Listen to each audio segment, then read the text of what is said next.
안녕하세요. 안녕하세요. 다 잘 지내셨습니까? 네. 어유, 늘 목소리가 이렇게. 여러분은 일상생활에도 이렇게 항상 씩씩하고 밝고 이러신가요? 네. 네. 가람씨, 제일 아닌 사람 같은데. 가람씨 그러니까. 군대 온 것 같습니다. 예, 아, 목소리가. 좀 낮출까요? 아니요. 좋아요, 좋아요. 또 우리 다 패널들이 색깔이 다 있는데 네. 가람씨는 항상 이렇게 좀 이렇게 씩씩하고 아주 이런 네. 게 보기가 아, 좋고. 그래요? 보규 씨는 이렇게 통찰이 있구나. 어. 그걸 느낄 때가 아. 있어요. 아. 그러니까 이제 나누시는 걸 보면 아. 그리고 수지 씨도 질문이 아주 예리합니다. 나도 네. 몰랐는데. 아, 질문이 의외인데? 예리해요. 진짜 의외인데. 네, 질문이 예리하고 오, 윤정 아주. 씨는 이렇게 성경 지식을 많이 알고 계셔서 이야. 딱 이렇게 하나를 탁 뜨면 2, 3, 4 이렇게 쫙 연결시켜요. 이게 다 성사학당 덕분입니다. 맞습니다. 예. 선생님 덕분이고. 깨알같이. 감사합니다. 아니 그러니까 이게 네 분하고 제가 이렇게 성사학당을 하는 게 할 때마다 새로운 것 같아요. 그러니까 이 느낌이 아주 좋아요. 네. 그러니까 네 분이 다 신앙생활을 한꺼번에 함께 뭐 네. 시작을 하셨거나 같은 교회 다니는 건 이게 아니라 다 신앙의 색깔이 달라서 네네. 예, 이게 같이 이렇게 말씀을 나누고 하는 것에 대한 기쁨, 즐거움, 신선함 뭐 이런 게 있어서 아주 좋습니다. 그러면 오늘도 그 느낌을 모아서 시작하시죠. 몇 년도 1980년대 아니에요? 예전에 한번 하셨잖아요, 선생님. 예. 이런 거 좋아합니다. 예. 자, 우리 지난주에 우리가 요한복음 7장에 있었습니다. 요한복음 7장이 긴데 요한복음 7장의 배경이 되는 절기가 무슨 절기였습니까? 초막절. 초막절. 3대 절기가 뭐였죠?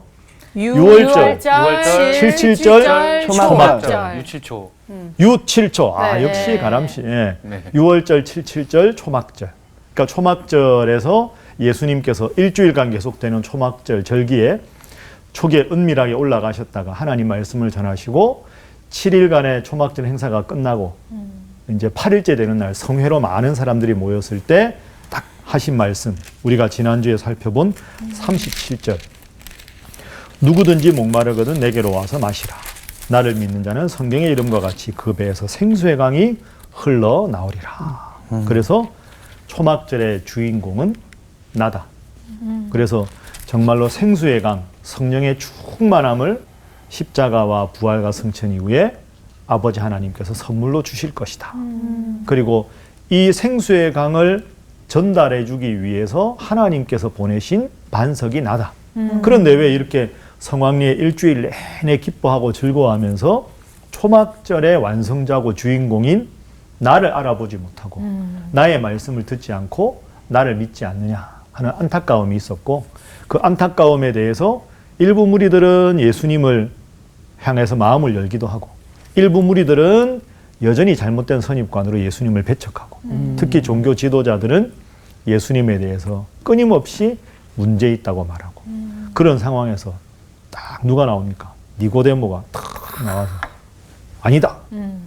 우리가 저 예수의 말씀과 행적을 정확하게 보고 판단해야지 그런 식으로 해서는 안 된다 하고 당당하게 자기가 예수님을 믿는 사람임을 밝히는 모습을 우리가 보았습니다. 우리도 언제 어디서나 나는 주님을 믿는 사람, 주님 믿는 사람답게 살아가는 그런 모습이 필요하다. 네. 그게 이제 우리가 니고데모를 통해서 우리가 배울 수 있는 그런 내용입니다. 오늘 수업 요한복음 22강 참으로 지혜로우신 예수님. 자, 오늘은 8장입니다. 요한복음 8장. 요한복음 8장 오늘 1절부터 11절까지 참으로 지혜로우신 예수님에 대해서 우리가 한번 본문을 살펴볼 텐데요. 이 본문 여러분 잘 아시죠? 네. 네. 음행 중에 잡혀온 여자가 예수님 만나서 용서받는 이야기. 네네. 이게 참 유명한 이야기입니다. 그죠? 맞아요. 네. 다 잘 알고 있는 그런. 자, 한번 살펴보죠. 53절, 7장 53절에 다 각각 집으로 돌아가고 예수는 감람산으로 가시니라. 이게 53절, 1절 연결되는데 53절 앞에 보면 이렇게 꺽쇠 같은 게 있죠. 네. 네. 이렇게.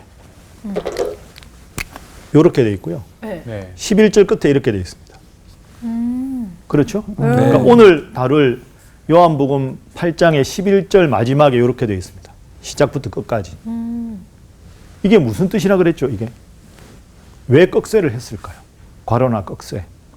이건 성경의 사본, 그죠? 그러니까 성경의 사본에 어떤 사본에는 이 본문이 들어있고 어떤 사본에는 이 본문이 들어있지 않을 경우. 그러니까 이게 조금 그걸 명확하게 말하기 어려울 때는 괄호 처리를 해놓는 거죠. 꺽쇠 처리를. 그러니까 초기의 사본에는 이 본문이 없는, 그러니까 요한복음이 예를 들어 동굴에서 발견됐다. 그러면 이 동굴에 있는 요한복음 본문에는 지금 있는 본문들이 대부분 있는데 이 본문이 아예 사라져 있다. 어떤 동굴에서 발견된 사본에도 그게 없다. 그런데 후기에 어떤 사본에는 이게 있다. 근데 이 숫자가 어느 정도 비슷해서 이 사건에 대해서는 이게 후기에 그냥 덧붙여진 이야기인지 원래 예수님이 하셨던 행적이었는지가 명확하게 말하기가 좀 어렵다. 이럴 때는 이제 꺽쇠나 사본, 괄호 처리를 해놓는 거죠. 디테일하다. 예, 이런 경우가 가끔 있거든요. 네네. 자, 그 점을 일단 생각하시고, 자, 맨 처음에 다 각각 집으로 돌아가고 예수는 감람산으로 가시니라. 집에 간 사람들은 쉬러 갔겠죠. 예수님은 왜 감람산에 가셨을까요? 예수님은 또 한적한 데 가서 또 기도하시려고. 아, 그 윤정 씨가 어머. 성경을 정확하게 아신다니까요. 네. 예, 이 쉬운 일이 아닌데 나도 감람산에서 하신 일이 기도하신 일입니다. 그 자꾸 듣다 보니까 딱 그러니까 아시잖아요. 이게 산기도가 어디서 나왔나 했더니 예수님한테서 그렇죠. 감람산의 겟세마네 동산 네. 뭐 이런 데서 주로 예수님 기도하셨는데요. 네네. 한번 찾아보죠. 감람산에 왜 가셨는가? 누가복음, 요한복음 앞에 누가복음이죠. 네네. 누가복음 22장 39절. 누가복음이 24장까지 있으니까요. 거의 끝부분입니다. 누가복음 22장 39절. 자, 윤정 씨가 대답하셨으니까 39절 네. 읽어 주십시오. 예수께서 나가사 습관을 따라 감난산에 가심에 제자들도 따라갔더니 예, 습관을 따라 감람산에 가셨는데 네. 40절에 보시면 기도하라 제자들에게 말씀하시고 41절에 제자들로부터 조금 거리를 두시고 예수님이 무릎을 꿇고 뭘 하셨습니까? 기도하셨습니다. 그러니까 감람산에 그럼 왜 가신 겁니까? 기도하러 가신 거죠. 그것도 습관을 따라 기도하러 가셨다. 자, 그럼 여러분 지금 예수님을 대적하는 바리새인들과 종교 지도자들은 예수님에 대해서 기분은 아주 안 좋은데 잡아드리고 싶은데 다른 사람 눈치 보느라고 아랫사람 보냈잖아요. 지난주에 야, 네. 예수 좀 잡아와라. 왜 안 잡아왔냐? 너희들도 미혹됐느냐? 한심한. 이렇게 이야기하고 그러고는 막 뭐 있는 것처럼 하고는 딱 그냥 집에 가서 쉬는 겁니다. 그러니까 자기 할 일만 딱 하고 집에 가서 쉬고 예수님은 계속 하나님 말씀 전하시고 그리고 이제는 쉴 시간에도 감람산에 가셔서 기도하셨다. 그것도 습관을 따라 기도하셨다. 예수님은 기도가 체질이신 분입니다. 그렇죠? 네. 이게 묘하잖아요. 종교 지도자들은 남들 앞에서는 거룩한 삶을 살라고 말하면서 조금 과하게 말하면 틈만 나면 그냥 할 일만 하고 쉬고 좀 수고하는 일은 안 하고 폼 나는 것만 하고 예수님은 말씀 다 전하시고 때로는 막 병자들도 고쳐주시고 한 사람 한 사람 다 이렇게 어루만져 주신 다음에 홀로 쉬셔야 하는데 그 시간에는 또 올라가셔서 기도하셨다. 이게 예수님의 진정한 리더십입니다. 예, 가람 씨. 저 예전부터 궁금했던 건데요. 예. 예를 들어서 이게 사람 악수라는 거는 내 손에 무기가 없다 너와 친화적인 관계다라는 걸 보여주는 행위잖아요. 예. 이 기도라는 이 행위 자체도 어떤 의미가 있나요? 이런 자세를 취하는 행위의 의미. 그러니까 요런 자세 자체가 뭐 이렇게 두 손을 모으고 기도하라 이런 건 아니고요. 유대인들은 원래 기도할 때 서서 기도합니다. 서서 기도하기도 하고 두 팔을 올리고 기도하기도 하고 두 팔을 이렇게 올린다는 건 우리가 찬양 집회 가면 이렇게 하잖아요. 네. 이건 내 모든 것을 주님께 드린다 할 때 두 손. 그리고 또 하나는 손을 올린다는 게 항복. 이잖아요. 이런 말이 있습니다. 항복이 행복이다. 네, 하나님 앞에 두 손을 들고 제게는 주님밖에 없습니다라고 주님께 항복하는 것이 행복이다. 그리고 이제 손을 모은다 하는 것은 하나님 앞에 내 마음을 모으고 하나님께만 온전히 집중하고 기도하겠다. 이게 손을 모은다는 그런 의미도 있고 예수님이 지금 그 감람산에 가서 기도하실 때 무릎을 꿇고 기도하셨다. 네. 그거는 하나님 앞에 겸손한. 그러니까 어떤 뭐 손 동작이나 손을 올린다 이거 자체가 기도에 반드시 이렇게 해야 된다 하는 정형화된 건 아니지만 상황과 처지에 맞게 하나님 앞에 가장 온전하고 겸손하게 나가는 모습일 때 손을 모으고 온전히 하나님께 집중한다. 눈 감는 건. 눈을 뜨면 집중이 잘 안 되잖아요. 그래서 다 이렇게 보이잖아요. 막 뭐 지나가면 주여 하다가 그러니까 눈을 감고 고개를 숙여야 안 보이지요. 맞아요. 그러고는 온전히 하나님께 집중한다. 이제 이런 의미가 있는 거죠. 그러니까 어떤 교회들은 사도신경, 우리가 사도신경 외우잖아요. 사도신경은 기도가 아닙니다. 주기도문이 기도지. 사도신경은 신앙의 고백이잖아요. 그래서 두 눈을 뜨고 사도신경을 해도 됩니다. 생각해보면 과거에 우리가 그 국기 하강식 같은 거 할 때 네. 그 나는 자랑스러운 태극기 네. 앞에서 국기에 대한 맹세하잖아요. 그쵸, 네, 눈안 네. 그 감죠. 눈 감고 하는 거 아니잖아요. 네. 그렇죠. 그러니까 태극기를 보면서 내가 이 나라의 백성으로 이 나라의 국민으로 항상 이 나라의 국민임의 자긍심을 갖고 살아가겠다는 게 국기에 대한 맹세지요. 네. 그런 식으로 나는 전능하신 하나님을 믿고 그의 아들 예수님을 믿고 성령님을 믿고 예수님의 심판과 재림과 부활과 영생을 믿습니다 하는 건 굳이 눈을 감지 않고 신앙 고백을 또렷하게 눈을 뜨고 해도 문제는 없습니다. 네. 그런데 예를 들어서 예배 시간에 왜 그러면 눈을 감고 대부분 하느냐. 눈을 뜨고 이렇게 보다 보면 옆 사람도 신경 쓰이고 눈을 딱 감고 내가 이 신앙 고백의 한 구절 한 구절을 진실하게 온 마음으로 고백한다. 그래서 눈을 감는 거지. 사도신경을 눈을 뜨고 하면 죄다. 그럼 절대로 그런 건 아닌 거죠.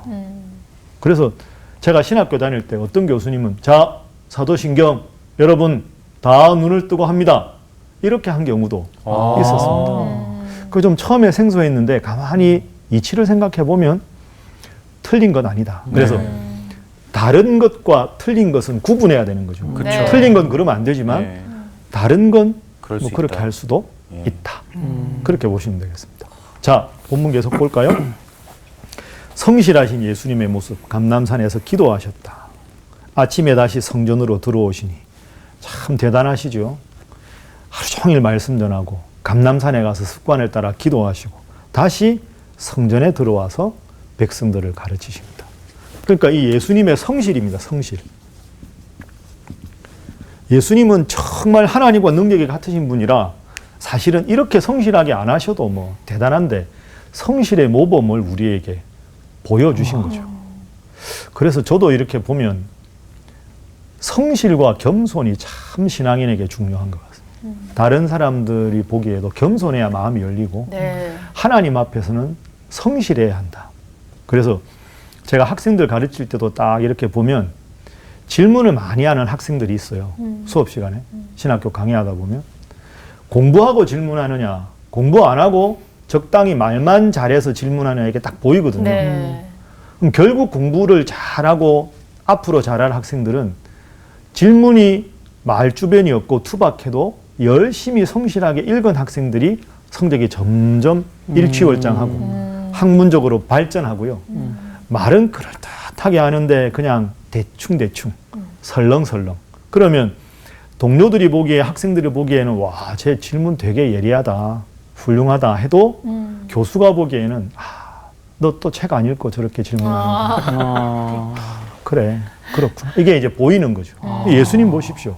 얼마나 성실한지. 여러분도 성실하십시오. 네. 그게 참 중요한 겁니다.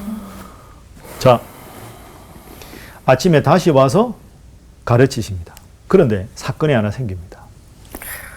서기관들과 바리새인들이 음행 중에 잡힌 여자를 끌고 와서 가운데 세우고 예수께 말하되 선생이여 이 여자가 간음하다가 현장에서 잡혔나이다. 자, 여러분 그러면 지금 성전에 사람들이 많이 모였을 거 아닙니까? 네. 예수님께서 다 말씀을 전하고 있는데 서기관들과 바리새인들 이 사람들이 예수님에 대해서 적대적인 사람들 네. 이제 건수 하나 잡았다. 내가 오늘 한번 이 예수를 곤혹스럽게 만들어 버리라. 이런 마음으로 지금 데리고 온 겁니다. 그런데 주어가 중요합니다. 3절에 서기관들과 바리새인들이 데리고 왔다. 이 의도가 불순한 거죠. 그쵸. 그죠? 그냥 정말 궁금해서 저 예수님 질문 하나 있는데요. 음행은 어떤 죄인가? 뭐 이게 아니고 지금 서기관들과 바리새인들이 데리고 왔어요. 어떻게 하나 보자. 뭐 그렇죠. 그리고 3절 읽어보면 좀 이상한 거 없습니까? 3절에? 3절을 딱 봤을 때 이상하다. 이런 생각. 저는 음행 그거 중에 예. 중에 잡아온 게 좀. 음행 중에를 원문으로 풀면 음행을 했다는 이유로 이런 뜻입니다. 그러니까 음행을 하는 중에 그 상황에서 데려왔다는 게 아니라 음행을 했다는 이유로 잡아왔다. 이런 뜻입니다. 어쩐지. 그러니까 이게 좀 한글 번역이 네네네. 명확하지 네네. 않은데요. 음행을 했다는 이유로 잡아왔다. 그렇게 이해하시고요. 네네네. 또 하나 3절 4절 보면 이상한 점이 하나 있죠. 음행 중에 잡힌 여자를 끌고 왔습니다. 그럼 남자는 왜 안 데리고 와? 그러니까요. 둘 다 데리고 와야지. 그렇죠. 예. 진짜 물어보고 싶으면 둘 다 데려와야 될 거 아닙니까? 혼자 한 게 아닌데. 남자 어디 갔습니까? 그니까 도망갔죠 뭐. 도망. 그냥 놔두고 여자만 데리고 온 건가? 잘못하면 둘 다 똑같이 그렇죠. 그렇게 해야 되는데. 잘못은 둘이 했었는데 맞아요. 왜 여자만 데려왔나? 서기관들 바리새인들이 다 남자잖아요. 아.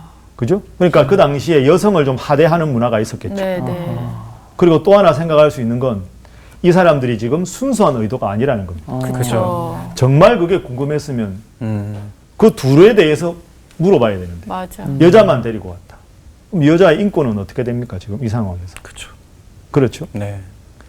서기관들과 바리새인들이 간음을 했다는 이유로 잡힌 여자, 그 여자를 끌고 왔다. 가운데 세웠다. 그럼 무리들이 다 보겠죠. 네. 야, 저 여자 음행했던 여자다. 모두가 손가락질하고 수근수근 하겠죠. 그럼 이 여자가 얼마나 부끄러웠을까. 예수께 말하되 선생이여 이 여자가 간음하다가 현장에서 잡혔나이다. 모세는 율법에 이러한 여자를 돌로 치라 명하였거니와 선생은 어떻게 말하겠나이까. 그림이 싹 그려지시죠. 네. 이 네. 상황이. 여러분 다 나름 연기에 출중한 분들 아닙니까? 여러분들 중에 한 분이 예를 들어서 딱 이 상황에서 예수님께 아주 의기양양하게 딱 이 여자를 끌고 왔다. 이런 장면을 상상해 보시고 제가 보기엔 가람 씨가 제일 네. 잘하시죠. 네. 가람 씨가 한번 그 생생하게 한번 해보십시오. 연기에 여러 이 갈래가 있는데 예. 드라마 바이블 연기로 가겠습니다. 드라마 바이블 네, 좋습니다. 그쪽 톤으로. 예. 선생이여, 이 여자가 간음하다가 현장에서 잡혔나이다. 모세는 율법에 이러한 여자를 돌로 치라 명하였거니와 선생은 어떻게 말하겠나이까? 소름이야. 역시 가람 씨 잘한다니까요. 다르다. 네, 그죠? 야, 만약에 발칙한 상상으로 여러분이 예수님이다. 이 답을 우리가 알지만, 네네. 야, 이게 진짜 무서운 상황 아닙니까? 맞아. 무리들이 다 있고 모른 척하고 탁 데려와서 어떻게 할 것입니까? 이렇게 물어보는 이 톤이 아주 의기양양하게 오늘 너 잘 걸렸다. 딱 요 마음으로 지금 그치. 데리고 온 거 아닙니까? 네. 그러니까 지금 4절에 간음하다가 현장에서 잡혔습니다. 모세는 율법에 이러한 여자를 돌로 치라 명하였습니다. 선생은 어떻게 말하겠습니까? 자, 이 사람들이 지금 이걸 물을 때 어떤 마음일까요? 모세는 돌로 치라고 했는데 당신은 뭐라고 말합니까? 그러니까 뭔가 이거보다 더 나은 대답을 기대하면서 이거 예. 이상의 뭔가 저 사람이 예. 대답을 해야 되는데 약간 뭐 그런 거죠. 예. 모세는 돌로 치라고 했는데 당신은 뭐라고 말할 것입니까? 라고 지금 물었잖아요. 모세가 돌로 치라고 했는데 예수님이 그럼 돌로 쳐라 이러면 이 사람 새로운 가르침 하나도 없어. 그러니까. 야, 모세에게 준 율법 그대로 하는 거 아니야. 그 이 사람이 무슨 선생이야. 네. 자기가 뭐 대단한 것처럼 말하는데 전혀 대단하지 않아. 이렇게 말할 것이고. 모세가 돌로 치라고 했는데 다른 이야기를 하면 모세에게 율법을 주신 분이 하나님이잖아요. 네네. 그럼 하나님이 모세에게 명령한 율법을 자기가 하나님께로 왔다고 하면서 스스로 범하면 모순이 되는 거죠. 네. 참. 당신은 지금 말이 안 돼. 아니 하나님이 모세에게 율법을 줬는데 당신 하나님한테 왔는데 그러면 하나님은 한 입으로 두 말하는 분이야? 당신은 하나님에 대한 이해 자체가 잘못돼 있어. 이렇게 되니까 모세가 한 말을 그대로 하면 모세와 다를 바가 없고 이 사람은 구원자라고 보기에 부족하다. 그저 그냥 모세의 율법을 해석하는 사람, 그걸 따르는 사람에 불과한데 뭘 대단하다. 자기가 뭐 메시아니 뭐 구원자니 뭐 구약을 완성했니. 그거 다 거짓말이야. 이렇게 이야기할 것이고, 다른 말을 하면 하나님이 주신 율법을 스스로 파괴하는 자다. 고로 하나님께로 온 자가 아니다. 야. 그러니까 쉽게 말하면 이게 막다른 골목이고 그죠. 외통수가 되는 거죠. 네. 와, 이런 상황인 줄까지는 몰랐어요. 그러니까 이렇게 네. 하면 이 사람들은 지금 아주 의기양양한 겁니다. 오늘은 제대로 걸렸다. 하여튼 말은 안 할 수 없대. 말을 하면 끝장이다. 이런 마음으로 온 거죠. 그 예수님이 어떻게 하시나 보십시오. 6절 의도가 나오죠. 그들이 이렇게 말한 이유는 고발할 조건을 얻고자 하기 때문에, 예수는 아무것도 아닌 자다라고 예수님을 비난하기 위해서 고발하려고. 율법을 무시하면 율법을 무시했다고 고발하고, 율법대로 하라 그러면 율법을 해석하는 자에 불과한 자기를 과대포장하고 메시아라고 말한 것에 대해서 고발하고, 이렇게도 고발하고 저렇게도 고발하고. 그렇죠? 예수를 시험하기 위한 것이다. 그런데 예수님께서 보십시오. 몸을 굽히사 손가락으로 땅에 쓰셨다. 그 지금 모든 사람들은 예수님의 입을 주목하고 있는 거죠. 뭐라고 말할까? 입에서 무슨 말이 나오나? 말이 나오는 순간 너는 끝이다. 예수님이 다 입을 다무시고 6절대로 몸을 다 굽히시고 손가락으로 땅에 뭔가를 쓰십니다. 그러니 막 무리들도 웅성웅성하고 이 바리새인들 서기관들 의기양양하고 뭐라고 말할 거야? 빨리 말해봐. 뭐라고 말? 야, 이거 큰일 났다. 막 웅성웅성 하는 상황에서 아무 말도 대답을 안 하시고 다 몸을 굽혀서 땅에 뭔가를 쓰셨다. 그러면 입에 주목하던 모든 사람들이 예수님의 동작을 따라 손에 주목하게 되고, 그렇죠. 뭘 쓰시느냐 하고는 전부 침묵하겠죠. 네. 그 상황에서 땅에 쓰셨다. 그런데도 마음이 급하고 답답한 사람들, 대적자들은 계속 묻는 거죠. 대답을 해라. 뭐 하고 있느냐? 막 이렇게 이제 재촉을 하는 거죠. 7절에. 일어나셨습니다. 그리고는 너희 중에 죄 없는 자가 먼저 돌로 치라. 이거 진짜, 와, 그렇죠. 이건 대박이야. 대박. 대박. 진짜 하나님의 지혜가 없으면 이런 말씀을 어떻게 하실 이런 수가 말을 해, 없잖아요. 정말. 그래서 제목을 참으로 지혜로우신 예수님이라고 잡은 거예요. 그리고 다시 8절에 다시 몸을 굽혀 손가락으로 땅에 쓰셨습니다. 또 막 대답하라고 하던 사람들의 재촉에 아무 대답을 안 하시고 땅바닥에 뭔가를 쓰셨다. 자, 여러분, 예수님이 뭘 쓰셨을까요? 그러니까 이거 궁금해. 옛날부터 진짜 궁금해. 네. 거기다가 메롱 뭐 이렇게 쓰지 않았을 텐데. 얘들 어떡하지? 뭐라고 쓰셨을까요? 아 진짜. 근데 이게 정답이 있어요? 그러니까 한번 추정을 해보십시오. 잠깐만요. 지금까지 네. 뭘 쓰셨겠다라고 들어본 적이 없습니까? 있어요. 뭐라고? 무슨 성경 뭐 예. 이런 거 썼다고 그러는 거 들었는데. 뭘 쓰셨을까? 세 가지 정도로 추측합니다. 어. 첫 번째는 십계명이나 율법을 쓰셨을 것이다. 아. 라고 추측하는 학자도 있고, 또 어떤 학자들은 모여서 돌로 치라고 하는 사람들, 이 사람들의 죄를 하나하나 쓰셨을 것이다. 아. 마음을 다 아시니까. 그 얘기 들어본 것 같아. 예. 그리고 마지막 세 번째로는 그냥 상징적인 행동이었다.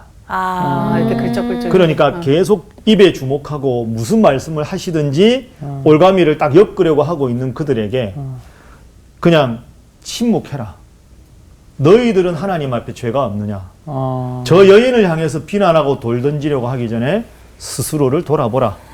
스스로를 돌아보라는 걸 말씀으로 하신 게 아니라 입을 닫으시고 몸을 굽히시고 땅바닥에 쓰시는 행동을 통해서 너희들 각자가 하나님 앞에 얼마나 부끄러운 죄인인지를 돌아보고 그런 죄인이 지금 불순한 의도로 예수님을 곤혹스럽게 만들기 위해서 하는 이 행동이 얼마나 부끄러운가를 스스로 돌아보아라. 그래서 상징적으로 이렇게 무조건 남을 향해서 정죄하려는 태도 전에 내 눈에 있는 들보를 보고 너 스스로가 하나님 앞에 얼마나 죄인인가를 돌아보는 계기를 삼아라. 왜 남의 죄를 정죄하기에 급급하면서 스스로의 부끄러운 죄악을 하나님 앞에 드러내고 하나님 앞에 용서를 구하지 않느냐. 이렇게 이제 봅니다. 세 가지 정도가 있는데 무엇이 정확한 정답이다라고 말씀을 드리기는 어렵고요. 저는 이 세 번째 해석도 상당히 설득력 있는 저도요. 그런 해석이다. 네네. 예, 이렇게 생각합니다. 그러니까 여러분 지금 이 상황은 극히 대조적인 상황입니다. 예수님을 올가미에 엮으려고 하는 부릅뜬 눈을 가진 사람들과 그 상황에서도 놀라운 평정심을 가지신 예수님, 막 고소하라고 떠들고 있는 사람들의 무수한 말들과 하나님 주신 거룩한 침묵으로 대응하시는 예수님, 이 묘한 대비가 지금 이 본문에 그 여인을 중간에 세워놓고 벌어지고 있는 장면이죠. 그러니까 지금 6절에 쓰시고 7절에 묻고 8절에 다시 쓰시고 하는 게 아주 드라마틱한 그런 우리가 눈에 생생하게 그려볼 수 있는 그런 장면입니다. 그래서 제가 오늘 본문을 보면서 9절 보십시오. 그들이 이 말씀을 듣고 양심의 가책을 느껴 어른으로 시작하여 젊은이까지 하나씩 나가고 오직 예수와 그 가운데 섰는 여자만 남았더라. 한 명씩 다 갔습니다. 이들이 처음에는 간음하다가 현장에서 잡히면 돌로 치라고, 돌로 쳐야 하지 않습니까? 이렇게 생각하는 사람들이 많은데 예수님 말씀을 듣고 다 돌아가죠. 어떻게 보면 이런 표현이 있습니다. 말씀 돌멩이. 예수님의 말씀 돌멩이. 내가 지금 큰 돌을 들고 이 여자를 돌로 쳐야지 라고 하는 사람들에게 너 스스로의 죄된 모습을 돌아보라 하는 이 예수님의 말씀, 그 돌멩이가 자기들의 양심과 자신들의 마음에 돌아보게 하면서 그 말씀 돌멩이에 스스로가 맞은 거죠. 그걸 맞으니 한 사람 한 사람 돌아갈 수밖에 없었다. 예수님은 말씀 돌멩이를 스스로를 향해서 던지고 하나님 앞에 얼마나 부끄러운 죄인인가를 돌아보기를 원하셨다. 다 갑니다. 오직 예수와 그 가운데 섰는 여자만 남았더라. 이 여자도 얼마나 처음에 왔을 때 부끄럽고 모멸감도 느끼고 무섭고 얼마나 참담했을까, 그죠? 그런데 죽이려는 사람들이 다 떠나고 자기를 향해서 비난하는 무리들도 다 떠나고 예수님과 가운데 섰는 여자만 남았습니다. 예수님이 10절에 말씀하십니다. 예수께서 일어나사 여자 외에 아무도 없는 것을 보시고 이르시되 여자여. 이 여자여는 그 우리가 가나 혼인잔치에서 예수님이 물을 포도주로 만드실 때 네, 마리아가 포도주가 없다 할 때 여자여 나와 무슨 상관이 있습니까? 네. 할 때 그 여자여. 네. 극존칭이죠. 네. 그러니까 예수님은 참 섬세하신 분입니다. 그 보리떡 5개 물고기 2마리로 장정만 5,000명을 먹이실 때 그 많은 무리들 앞에 말씀을 하셨고 때로는 종교 지도자들 앞에 맹렬하게 분노하시고 노끈으로 채찍을 만들어서 성전의 그 장사치들의 상을 엎으시는 분노하는 모습도 있지만 요한복음 4장에 사마리아 여인을 독대하신 예수님, 그리고 오늘 본문의 10절에도 너를 고발하던 그들이 어디 있느냐, 너를 정죄한 자가 없느냐. 그 여인이 보니까 아무도 없잖아요. 11절에 주여 없나이다. 예수께서 이르시되 나도 너를 정죄하지 아니하노니 가서 다시는 죄를 범하지 말라 하시니라. 1대1로 나도 정죄하지 않겠다. 이제는 죄 짓지 말고 하나님 말씀 안에서 살아가면 좋겠다. 그러니까 참 따뜻하고 섬세한 예수님. 네. 많은 자들에 대한 관심과 한 영혼 한 영혼에 대한 아주 귀한 관심이 지금 오늘 본문에 잘 나와 있습니다. 그러니까 이것도 대조적인데요. 바리새인들과 서기관들한테는 좀 과한 표현인데요. 이 여인은 일회적인 소모품입니다. 예수님을 책잡을 수만 있다면 남자 도망가도 관심 없어. 무조건 예수님 잡는 게 목적이니까 남자 관심 갖지 말고 이 여자가 얼마나 부끄러울까 그 관심 없어. 이 여자가 소모품이 돼서 예수를 책잡을 수만 있다면 이 여자는 얼마든지 우리가 편한 대로 쓸 수 있어. 이 소모품으로 본 거죠. 그런데 예수님은 이 말씀에서 천하보다 귀한 한 영혼이다. 이렇게 지금 대하신 거 아닙니까? 이게 진짜 수준 차이죠. 그 예수님께서도 이렇게 하실 수 있잖아요. 야, 잘못은 했지. 그거 잘못한 거야. 앞으로 똑바로 살아. 이렇게 안 하셨어요, 보면. 11절에 나는 너를 정죄하지 않겠다. 죄를 범하지 말라. 요걸 잘 이해하셔야 됩니다. 예수님은 네. 여기서 죄에 대해서 허용하신 게 아닙니다. 맞아요. 허용하신 게 아니라 범하지 말라. 용서하신 거죠. 네, 그리고 지금 이 여인은 자기의 죄를 알고 있어요. 네. 그렇죠? 이런 모멸감을 느끼면서 내가 얼마나 부끄러운 죄를 지었는가에 대해 철저하게 알고 있는 거예요. 그걸 알고 있는데 다시 그걸 일깨우기보다 여자여, 너의 죄를 스스로 안다. 그러니 내가 용서해 주겠다. 마치 그 나그네 외투를 벗기는 것이 아주 매서운 북풍이 아니라 따뜻한 햇볕인 것처럼 정말로 두려워 떨고 내가 돌에 맞아 죽을지도 모르겠다. 내가 너무 잘못된 죄를 지었구나라고 바들바들 떨고 있는 그 여인에게 용서하겠다. 다시는 죄 짓지 말아라. 이렇게 말씀하신 것이 얼마나 귀한 용서인가. 허용이 아니라 용서고 일방적인 정죄가 아니라 주님의 사죄 은총에 대한 선포다. 이렇게 볼 수 있겠죠. 여기서 우리가 마지막으로 하나 더 생각해 보겠습니다. 이 예수님의 지혜입니다. 지혜. 네. 우리가 그 한번 지혜에 대해서 말씀을 나눈 적이 있는데요. 자, 성경 구절 하나 보시죠. 어떻게 이렇게 예수님이 지혜로울 수 있을까? 잠언 8장. 제가 신앙생활도 나름 암기 과목이라고 말씀드렸죠. 좀 정확한 건 여러분이 꼭 외워야 됩니다. 잠언 8장 12절. 지혜에 대해서 말씀을 나눠보겠습니다. 자, 가람씨 한번 읽어주십시오. 나 지혜는 명철로 주소를 삼으며 지식과 근신을 찾아왔나니. 자, 지혜에는 세 가지 요소가 있다고 우리가 그때 배웠습니다. 네. 기억나시죠? 네. 예, 기억나시죠? 네. 예, 명철, 이게 뭡니까? 신중한 태도. 영어로 프루던스라고 그랬습니다. 처음 듣는 것처럼 저를 쳐다보시면 안 됩니다. 맞아. 그죠? 저렇게 했었지. 그러니까 우리가 흥분한 상태로 감정적으로 안정이 안 된 상태에서 결정하는 게 아니라 하나님 주신 차분한 마음으로 신중. 그 다음에 어떤 일을 결정할 때 거기에 대한 정확한 지식이 필요하다. 영어로 knowledge입니다. 그죠? 그 다음에 차분한 상태에서 어떤 일을 해결할 때 정확한 판단을 하기 위한 지식을 얻은 다음에 영적인 분별력이 필요해요. 네. 어떤 게 하나님의 뜻인가. 그죠? 디스크레션이라고 합니다. 요 세 가지가 함께 가야 정말로 지혜롭다. 예, 가람씨. 제가 저번에도 질문 드리려고 했던 건데 예, 예. 이 영적 분별력에 있어서 이게 하나님이 지혜로서 저한테 말씀을 해주신 건지 예, 예. 아니면 내가 선택한 건지 저는 진짜 분별이 잘 안 가거든요. 그렇죠. 네. 예. 기도를 해서 예를 들어서 제가 이걸 할까요 말까요? 이 새로운 컨텐츠가 떠올랐는데 이걸 할까요 말까요? 기도를 드렸는데 하지 예, 말아라. 이게 내가 하기 싫어서 하지 말라는 건지 예, 예. 하나님께서 정말 하지 말라고 그러시는 건지 제일 좋은 건 꿈에 나타나시든지 이 앞에 와서 딱 말씀해 주시면 좋은데 그런 경우가 잘 없죠. 귀에다가 막 그치. 그죠? 이렇게 생각하면 이게 하나님 뜻 같고 저렇게 생각하면 저게 예. 하나님 뜻 같고 그러니까요.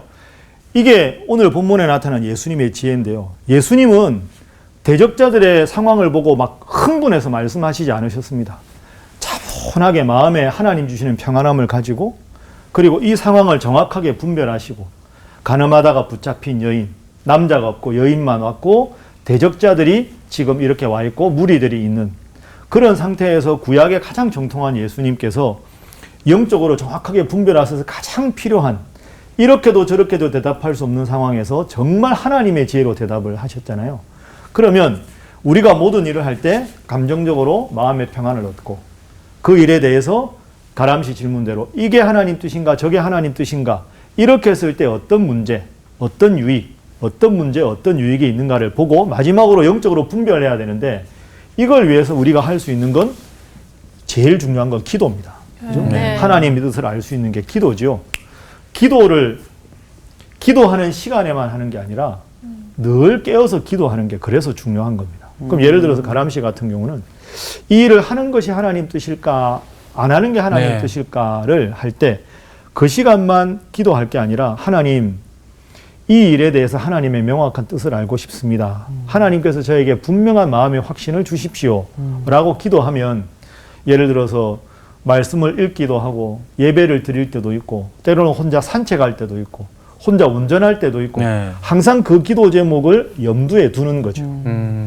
그러면 하나님께서는 예를 들어서 윤정 씨와 대화하다가 그냥 무심코 한 말인데 그게 이게 하나님의 응답이구나 이렇게 느껴질 때도 있고 홀로 기도하다가 응답이 느껴질 때도 있습니다. 그런데 그게 응답인지 어떻게 아느냐 하면 하나님이 주신 응답이면 마음에 확신이 들고 마음에 평안이 찾아옵니다. 네. 주님이 주신 마음은 평안의 마음이지 두려워하거나 비겁한 마음이거나 근신하는 마음이거나 걱정하는 마음이 아니라고 하셨으니까 네. 그러니까 기도는 기도하는 시간만이 아니라 그 관심을 계속 하나님 앞에 신앙의 주파수를 올려놓는 것이다. 그래서 우리가 지방에 가서 라디오 틀 때도 주파수 맞추면 CBS 방송이 탁 나오듯이 네. 주파수를 계속 맞추어가는 작업이 끊임없이 기도하는 작업이다. 그러면 하나님께서 신실하신 하나님께서 어느 순간 그렇구나. 아하의 순간을 주십니다.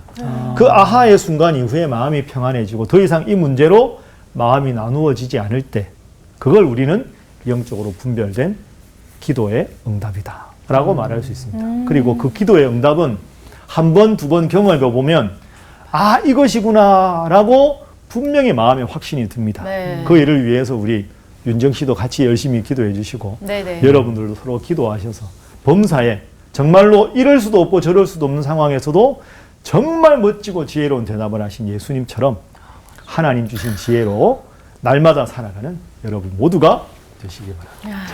오늘은 여기까지 하겠습니다. 수고하셨습니다. 감사합니다. 아니 진짜 예수님의 지혜를 정말 날마다 정말 구해야 되지 않을까. 그리고 나는 마지막에 예수님께서 하신 말씀 중에 더 강력하게 이제 기억이 남는 게 예수님이 그 가늠한 여인을 용서를 하셨지만 맨 마지막에 다시는 죄를 짓지 말라고 하셨잖아요. 그 우리가 오늘날에 막 그 해결을 하지만 우리가 그 문제에 대해서 또 반복적으로 죄를 짓는 부분들이 너무 많다는 거지.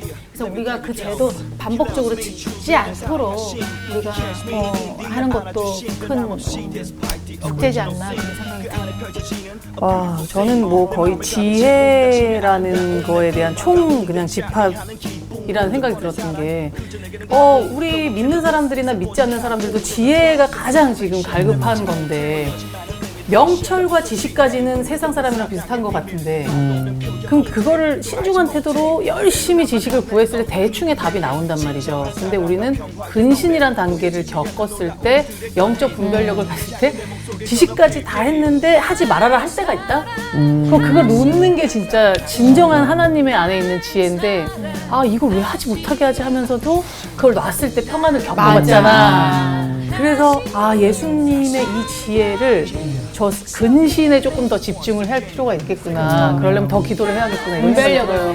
맞아. 살다 보면 기도했을 때가 참 많은데 그때 이제 하나님의 지혜를 얻기 위해서는 평상시에 늘상 이 기도를 통해서 주파수를 맞춰야 된다는 말이 참 기억에 남습니다. 맞아요. 저는 용서에 그동안은 매뉴얼이 있다고 생각을 했었는데, 뭐 예를 들어서 내 죄를 솔직하게 고백한다. 근데 하나님은 그 매뉴얼대로 움직이시는 분이 아니라 너무 인격적이신 분이신 것 같아서 너무 감동이 있어요. 맞아. 예수님의 매뉴얼은 그냥 사랑인 것 같아요. 맞아요. 언제나 우리 사랑해 주시죠. 네, 그 사랑으로 또 한 주간 잘 살아갑시다. 네.